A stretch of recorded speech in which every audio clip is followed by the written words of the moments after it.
Engineer کو جو برا بلا زیادہ کہا گیا نا اس کی وجہ ہے کہ ایک دم یو ٹرن، یعنی پہلے کے بیان اور اب کے بیان میں لوگ لگا رہے ہیں کہ یار ایک دم بالکل ہی ایسے یو ٹرن کے وہ کر کے گاڑی نہیں گھومتی.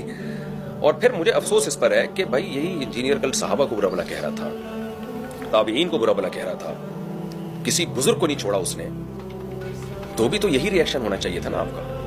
یہ بہرحال ایک سوال ہے جو اچھا مولانا طارق جمیل صاحب کی بھی ریسنٹلی پوڈ کاسٹ ہوئی ایک بڑے سینئر صحافی ارشاد بھٹی ان کے ساتھ، تو اس میں مولانا سے جب یہ سوال ہوا انجینئر کے حوالے سے، تو عموماً مولانا طارق جمیل کے بارے میں یہ جانتے ہیں لوگ کہ وہ بڑے حلیم آدمی ہے، بردبار آدمی ہے، نہیں کسی کے بارے میں کوئی اس طرح کی بات کرتے ہیں.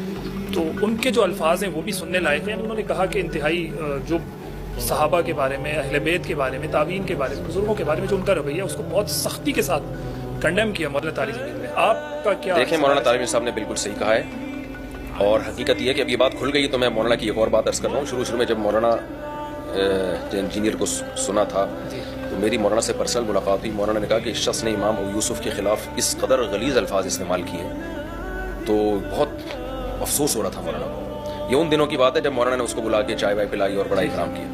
تو اس سے صاف پتہ چلتا ہے مولانا جو اس کو عزت دے رہے تھے، اس لیے کہ بھائی اگر مخالفت سے یا بیان بازی سے ایک بندہ سیدھا نہیں ہوتا تو ہم عزت دیتے ہیں، اکرام کر کے دیکھتے ہیں کہ شاید محبت سے اس کا دل نرم ہو جائے. تو مولانا کی نیت جو اس کو بلانے کی تھی پروموٹ کرنے کی نہیں تھی. بعض دفعہ دشمنیاں بڑھتی ہیں تو حق بھی برا لگنے لگتا ہے. کوئی بات نہیں، بیٹھو تو تھوڑا سا دل میں نرمی پیدا ہو. تبلیغ والوں کا دعوت کا ایک اپنا اسٹائل ہوتا ہے، وہ کسی بھی بڑے سے بڑے گمراہ کو بھی نرم کرنے کی کوشش کرتے ہیں، ورنہ ان دنوں میں بھی مولانا اس کے بہت خلاف تھے. مولانا مجھ سے خود کہا تھا کہ اس نے جو ان شخصیات کے بارے میں اتنے شدید الفاظ استعمال کیے ہیں تو یہ تو یعنی انجام سے ڈرنا چاہیے. تو یہ ہے.